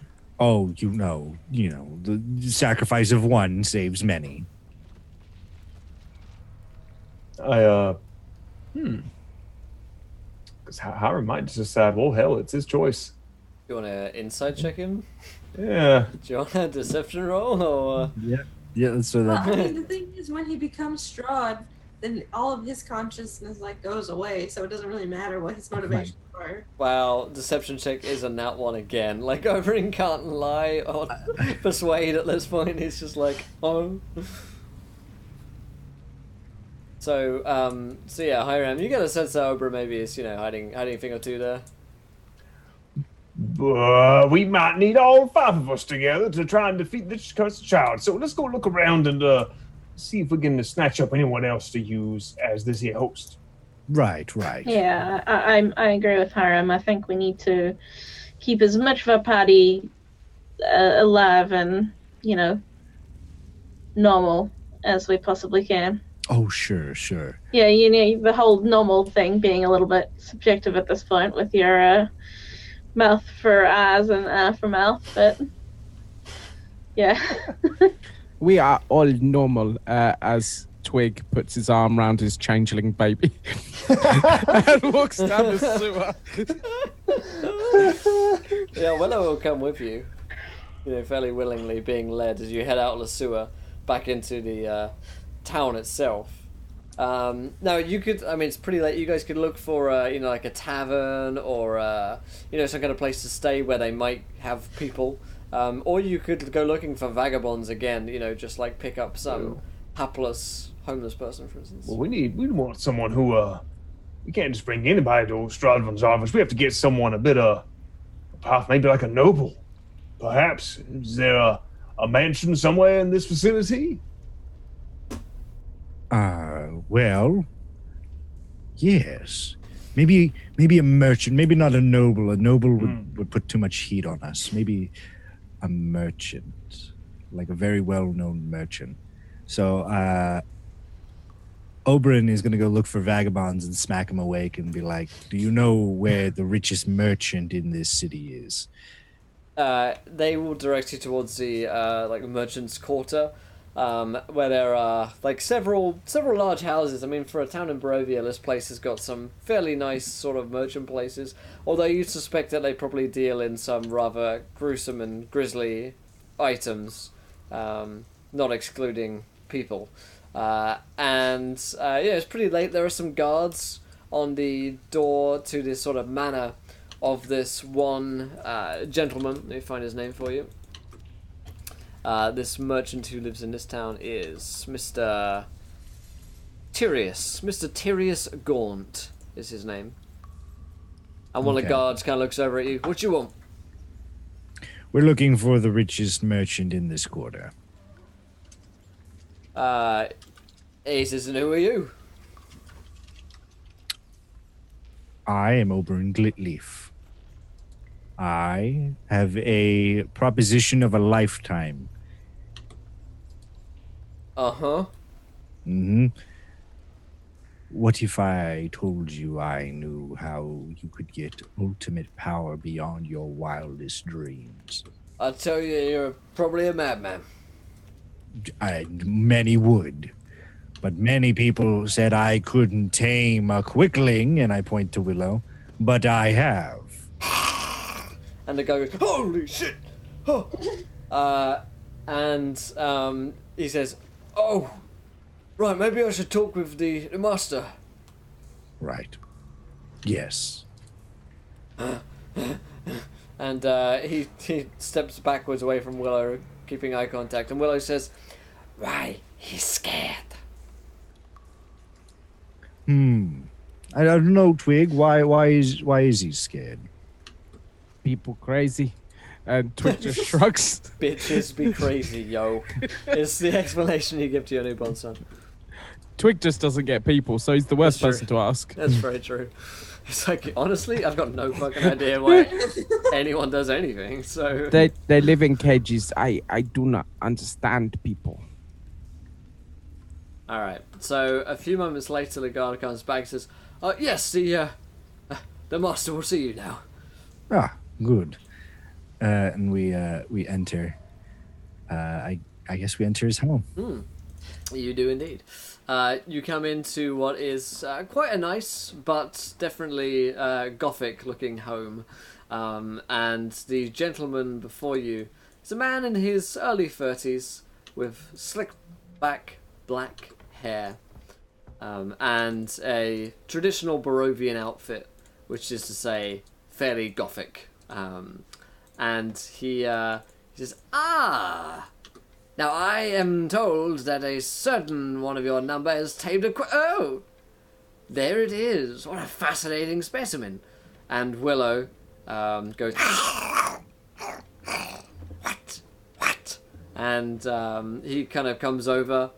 Tyrius Gaunt comes over and, like, moves his hand in to touch Willow, like to stroke a pet. That's not the best idea. Yeah, and Willow goes, and he retracts his hand back fairly swiftly. Well, not that tame then, I see.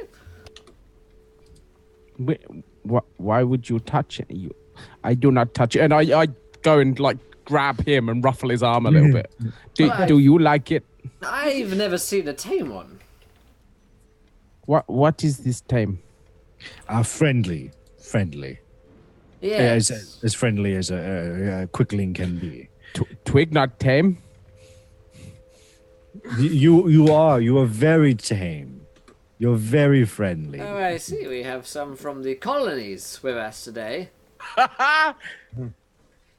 So you're from the material world? Yes. We're here because we have been chosen to offer a very, very special inhabitant of Barovia ultimate power beyond one's wildest dreams. I see. Well, that sounds indeed like the opportunity of a lifetime.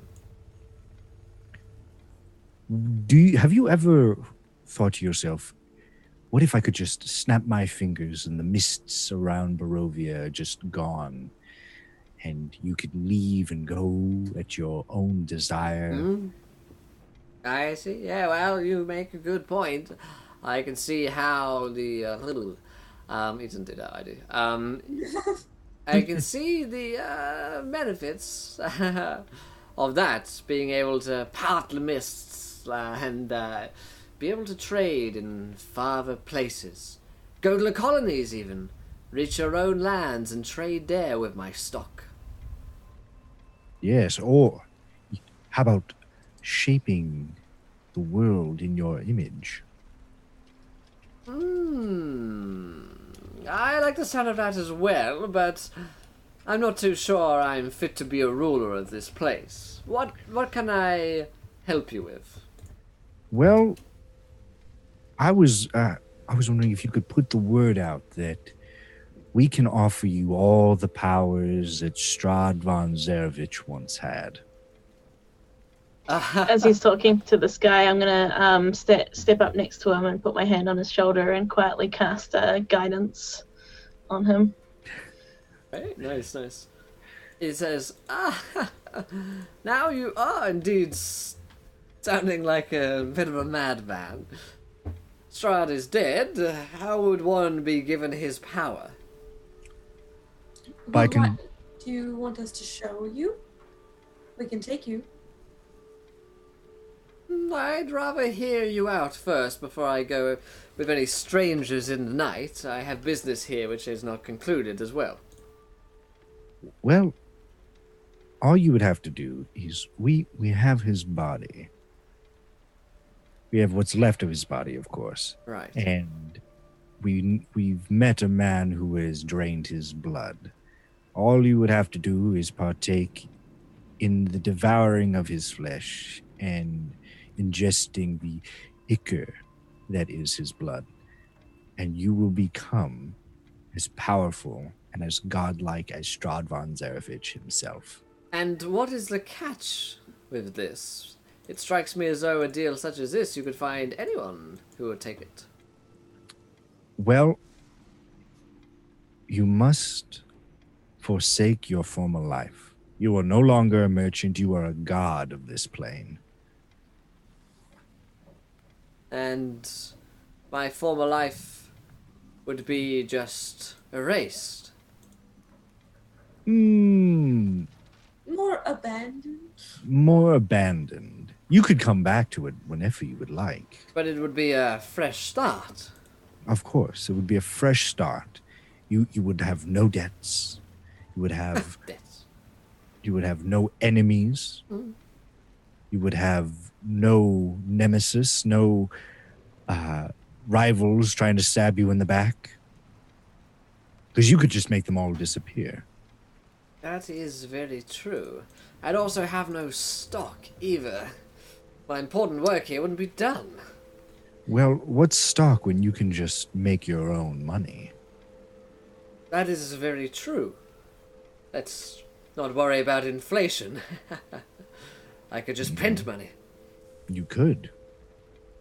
Right, well, I'm coming round to the idea of this. Why don't we all sit down for dinner and speak on it some more? Of course. Would you like that group? Would you like to have dinner with this man? Absolutely. I think it would be appropriate to discuss further matters. Of course. Absolutely. Finally, some civilized dinner company. Of course. I'm never one to decline a seat at the table. And we simply must dine with our latest guests. He looks towards the Quickling. You and your pets want to come along with us? He not pet. Of course. He friend. He family. Lost in translation, darling. All right. I kind of looked over it. Is this man right for Strahd? He very fat.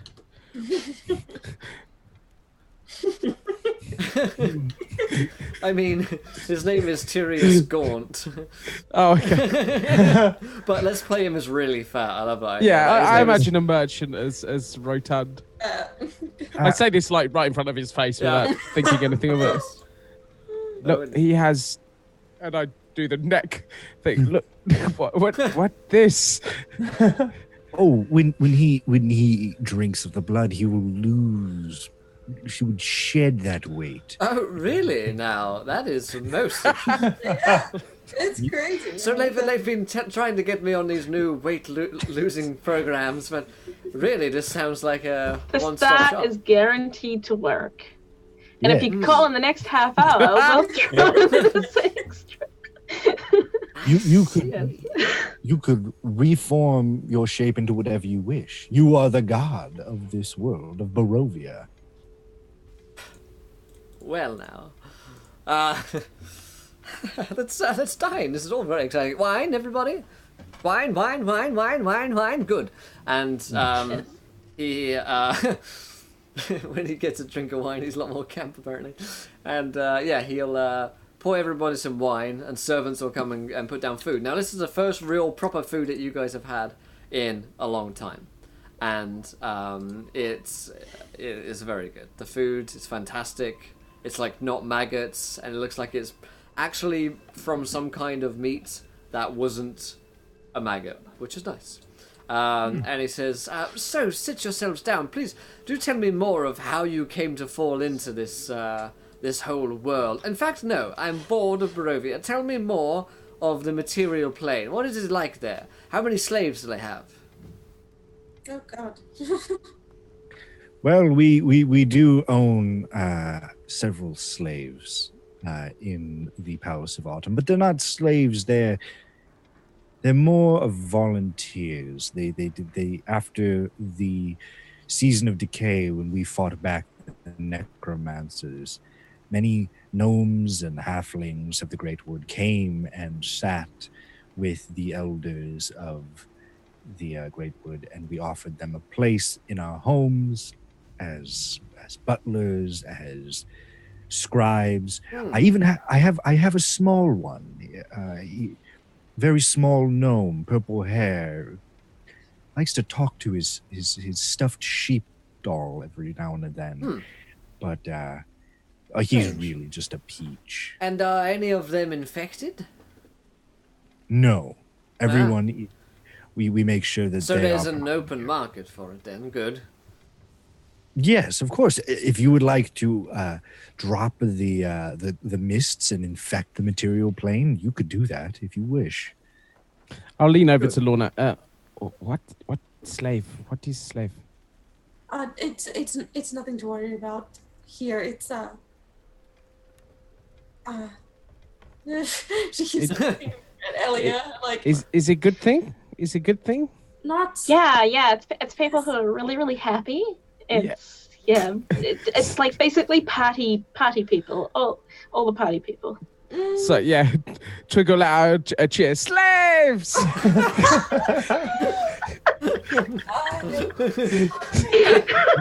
And you know what? Tyrius got, indeed, very good, sir. Slaves. And he'll drink to that. Oh. Yeah. Delightful. I'm glad that you know what's what there, Twig.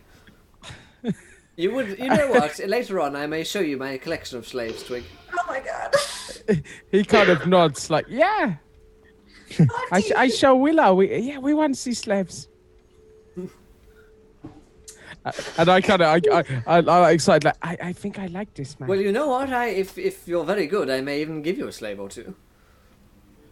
I don't. He doesn't need that. Like He's not old enough for slaves yet. Yeah, he's not. Twig excitedly puts his underage. whole hand It's over like- Lorna's face to Oh, stop her no. talking. No. You know when like board games come with like age suggestions, like suggested age. So he's not old enough for slave. Yeah. Well, perhaps you others, as a thank you for this mighty boon which you're about to grant to me, may be interested as well. No, I don't think we need any. They're sort very obedient. Oh. Very, very obedient. What kind do you have? Oh, I've got small slaves, I've got big slaves, I've got medium slaves, I've got strong slaves, weak slaves, clever slaves, party slaves, gay slaves, straight slaves, bi slaves, any which way slaves. Really, whatever you want, we can really accommodate you. I kind of like, okay, team huddle. Okay, what if, instead of like getting this guy, we just get like one of these like real big, just super obedient, like kick-ass and slaves and put Strahd in one of them. But he has to be willing. Oh, that's right. Well, We'll bring one just in case. Just a little backup, you know. So the cube order goes to Tubby here. Yeah, big fat boy. Slave. Willow. Me. Okay. Yes. That's an order there. So, I turned to fat guy. Ready. Mr. Galt. Yes.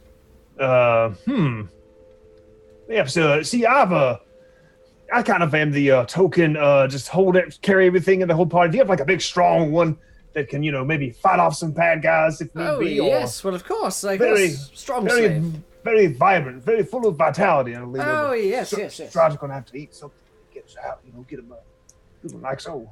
Yes, very good. I have found you a strong slave for carrying your equipment around. That sounds delightful. Thank you. You're very good. Well, after dinner, I'll go find one for you. Okay, let's eat. Very good.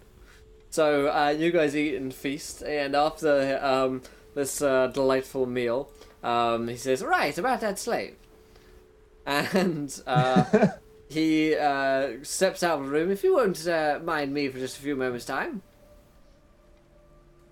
Very good then. All right. Yes. He steps out, leaving you alone in his dining room for a couple of minutes. Is there anything anyone wants to do whilst you're alone?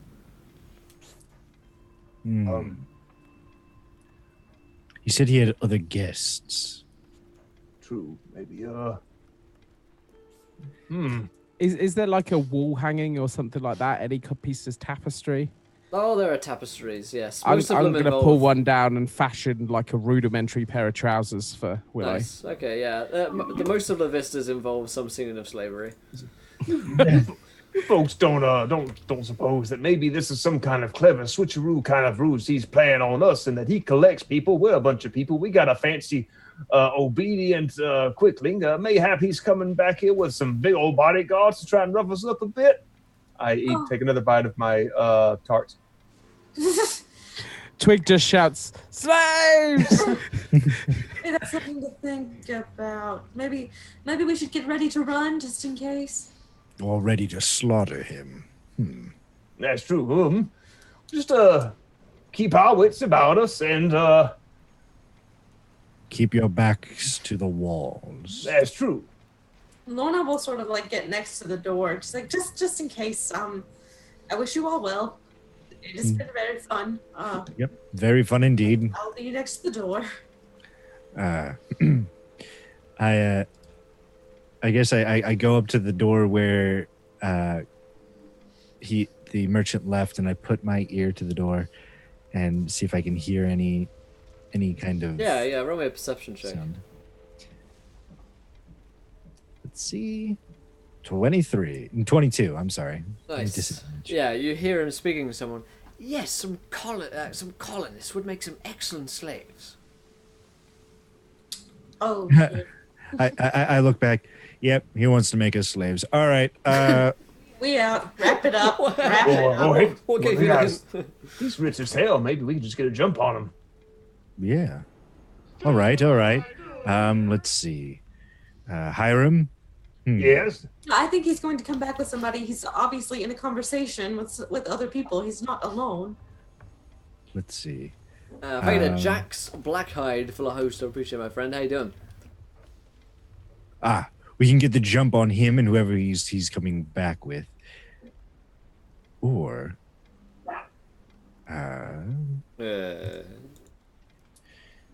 let's see.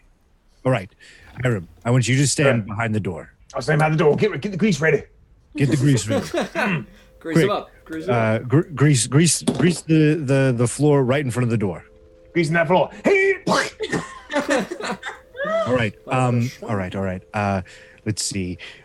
Twig, go get the fire shovel.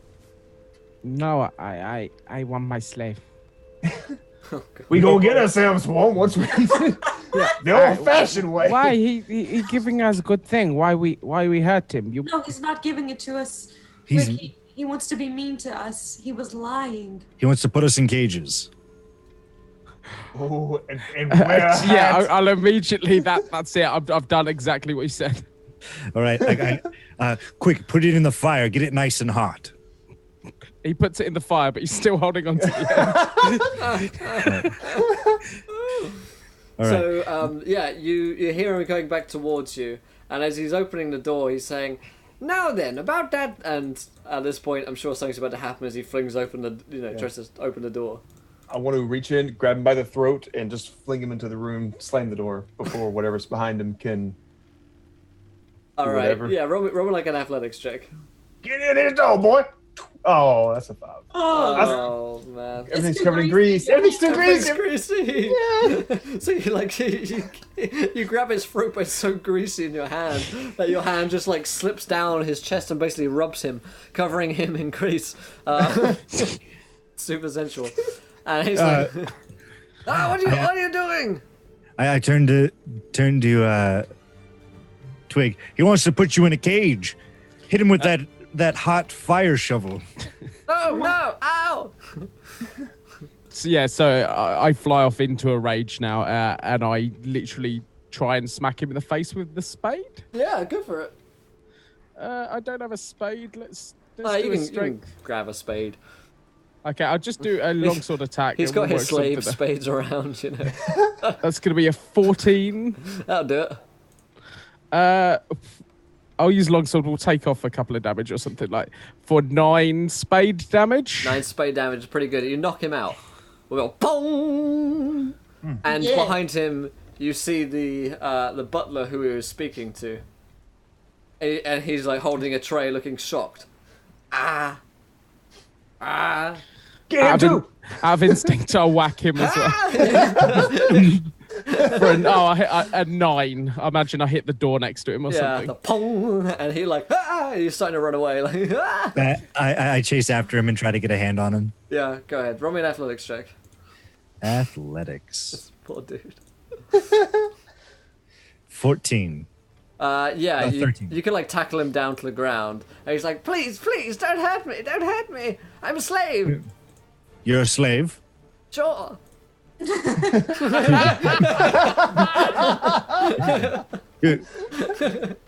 Was he about to just turn us into slaves? Yes. All right. Well, actually, you're very honest. Do you want all powerful power? Absolute power? Absolutely. Sure. Why not? Then let's go then. Come on. Oh, good. Oh, Yes, let's not. right, come kill with me. us. Let's just move away. And I look at the fat guy. Should we still take him just in case? Can we carry him? Hiram, can you carry him? We've got slaves. If you, I mean, no. I'm kidding. We should free my friends. Actually, yes. Free the slaves. Yeah. They help us Well- in return of freeing them. When I say friends, they're not very. They're not best friends. You know. So maybe we don't want to free them. I mean, they are. I mean, they are my slave friends. But at the same time, yeah. Are any of them zombies? No. All right. Well, yeah. Let's go free them. Yeah, let's go get them, but let's act fast. Fine. Yes. So. What Yeah. about this fat guy? He's still going with us, or are we gonna just? Oh no, we should take him. Shouldn't kill him. I mean. Okay. I'm so glad you're taking my advice. Hiram, go out and see if there's some kind of cart that we could just load him up on and just drag him with us. Sounds good to me. Give us a rickshaw. Drag him. Yeah. You. All right. Let's see. Mona, do you have anything, any herbs or anything that you could use to sedate him for several days? Probably. You Let's got grab. some herbs called my fist. That can just keep him asleep for. Over and over again. And I look over at Twig. If for any reason he wakes up, you are Before you finish talking, I hit him again in the face with the spade. very good, very, very nice. But don't do that too much because you might actually kill him. All right, Elia. If he happens to be on the brink of death, I want you to heal him. All right. Okay. So as you guys go down to he's like, slaves are this way. Oh, best leave them all. You come down into this area, and you see like a dark kind of pens where these people are being kept in abject, awful conditions, and all of them kind of like, and he says, some of them are almost ready, so that's why they're in so much pain. Almost ready for. Oh my god! And that's where we're gonna wrap up tonight's episode of Curse of Strahd. Did we eat people? Did we eat people? Huh? This Oh no! strange, new, delicious meat, which for You once made us eat people! isn't maggots.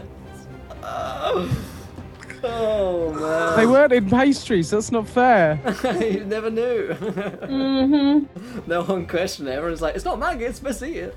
So last Yeah. time you made us Yeah. eat children. Now we're just eating people. Progression.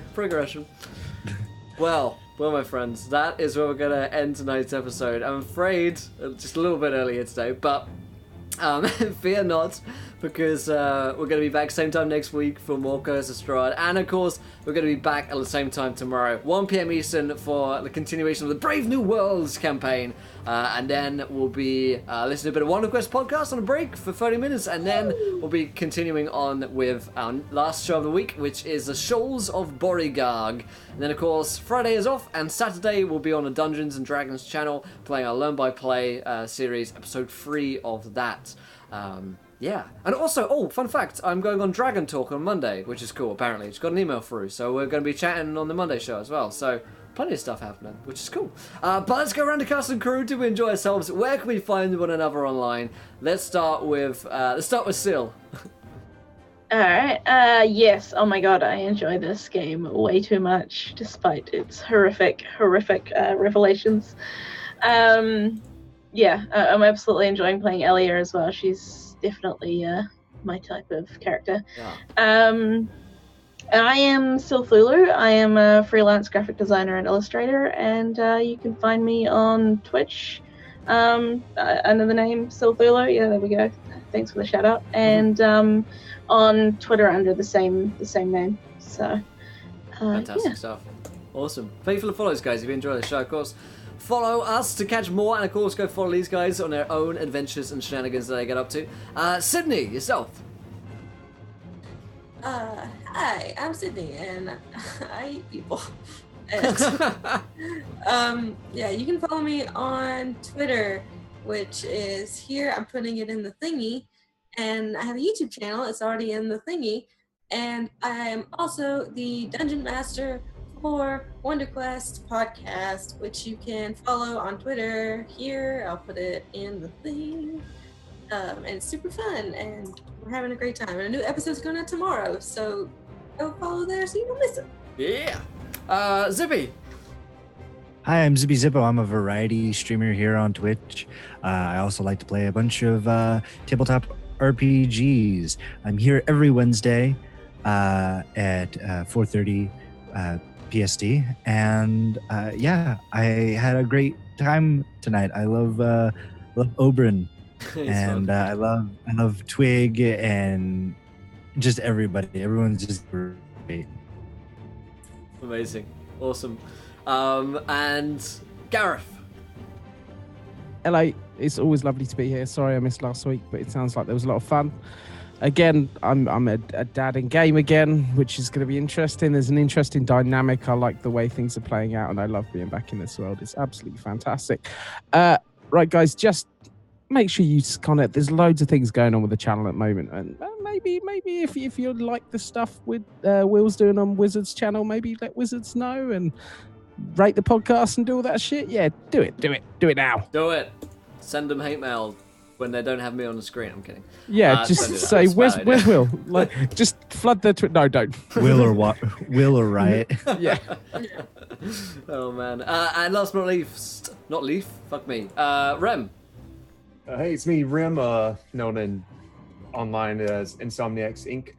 Yeah, I write adventures for the DMs Guild. I've got some of those for sale. There's my link to my shop and my Twitter. Give it a check, and that's me. Amazing. Well, thank you guys so much for joining us for another fun day of Call of Cthulhu, Curse of Strahd. Listening to a bit of Wonder Quest on the break there. We're back same time tomorrow, 1 p.m. Eastern, 6 p.m. UK for more. But if you just can't get enough, then check out the YouTube channel. You can find that guy's got it right. Will Riot. You check out the YouTube channel there. Should be the edited unboxing video going up today or tomorrow of the Mimic Chest. You should probably edit that, mate. Nah, yeah, I will probably edit that heavily and put a comedy track behind it to make it look like it was intended all along. We'll fix it in post. Also, there is the podcast link if you want to listen to a new episode of Tone Clicks that came out yesterday. No? Yeah, yesterday came out. And a new episode of Wonder Quest which is coming out the day after today, which is tomorrow. And there is the link for you guys. But yeah, we'll see you guys soon, and until next time, try not to roll too many at once because we want to be here laughing, giving birth to strange children and enslaving them when you do. Good night!